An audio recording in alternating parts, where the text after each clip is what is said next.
அவர் நாட்டுல என்ன நடக்குதுன்னு தெரியல அவருக்கு. முதல்ல சட்டமன்றத்துல இருக்கும்போது ஒரு நிலைப்பாடு, சட்டமன்றத்திற்கு வெளியே பேசுகின்ற போது ஒரு நிலைப்பாடு, பாரதிய ஜனதாவோடு முழுக்க கூட்டணி என்று முடிவாகின்ற போது ஒரு நிலைப்பாடு, அறகுறையாக இழுத்து கொண்டிருக்கும் போது ஒரு நிலைப்பாடு, சந்திக்க செல்லுகின்ற போது ஒரு தடவை முகமுடியோடு, முதல் தடவை சந்திக்க செல்லும் போது முகமுடி இல்லாமல் செல்வது, 125 நாள் அந்த வேலை வாய்ப்பு என்பது வறுமை கோட்டிற்கு கீழே இருப்பவர்களுடைய வாழ்வாதாரத்திற்கு ஒரு மிகப்பெரிய முதுகெலும்பாக இருக்கின்ற அந்த திட்டம். அந்த திட்டத்தை சீர்குலைத்து பல்வேறு சரத்துக்களை அந்த திட்டத்திலே கொண்டு வந்து சேர்த்து மக்களை ஏமாற்றுவதற்காக 100 என்பதை 125 ஆக்கியிருக்கின்றார். உண்மையிலே ஏற்கனவே இந்த திட்டத்தை சீர்குலைத்த ஒன்றிய அரசை கண்டித்துத்தான் எடப்பாடி பழனிசாமி அவர்கள் போராட வேண்டுமே தவிர, அந்த திட்டத்தை வலுப்படுத்த வேண்டும், செம்மைப்படுத்த வேண்டும் என்று போராடி கொண்டிருக்கின்ற எங்கள் முதல்வரின் பின்னால் தான் அவர் நிற்க வேண்டும். இந்த மாதம் இறுதியில் தமிழகம் வரக்கூடிய பிரதமர் திருப்பரங்குன்றம் கோவிலுக்கு செல்வதாக மகிழ்ச்சி.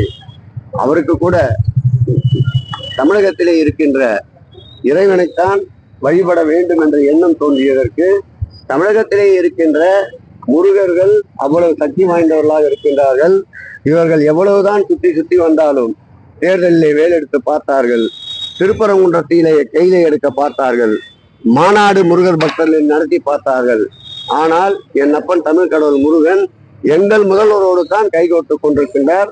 ஆகவே வருகின்ற பிரதமருக்கு வைக்கின்ற வேண்டுகோள், அறுபடை வீடையும் சுற்றி பார்க்கட்டும், அதில் குறிப்பாக பழனியை சென்று பார்க்கட்டும், நிர்வாகம் எப்படி இருக்கின்றது என்பதை தெரிந்து கொள்ளட்டும். அதே போல் சமீபத்தில் குடமுழுக்க முடிந்த திருச்செந்தூரை போய் சுற்றி பார்க்கட்டும், நிர்வாகம் எப்படி இருக்கிறது என்று தெரிந்து கொள்ளட்டும். அறுபடை வீட்டுக்கும் சென்று வர பிரதமருக்கு கோரிக்கை வைக்கிறேன். திருச்செந்தூர் கட்டுமான பணிகள் எப்போது நிறைவடையும்? மேக்சிமம் 80% மேலாக நிறைவடைந்து விட்டது. திருச்செந்தூருக்கு வருபவர்களுக்கு அறுபடை வீடுகளையும் ஒரே நேரத்தில் தரிசிப்பதற்குண்டான அறுபடை வீடுகளை 5 முருகர்களை உருவாக்கி கொண்டிருக்கின்றோம்.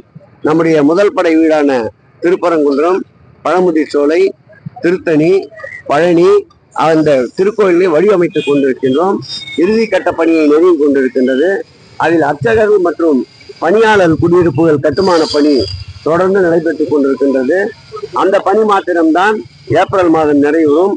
மற்ற அனைத்து பணிகளும் இந்த மாத இறுதிக்குள் பணிகள் நிறைவேற்றப்பட்டு பக்தர்கள் பயன்பாட்டிற்கு பயன்படும்.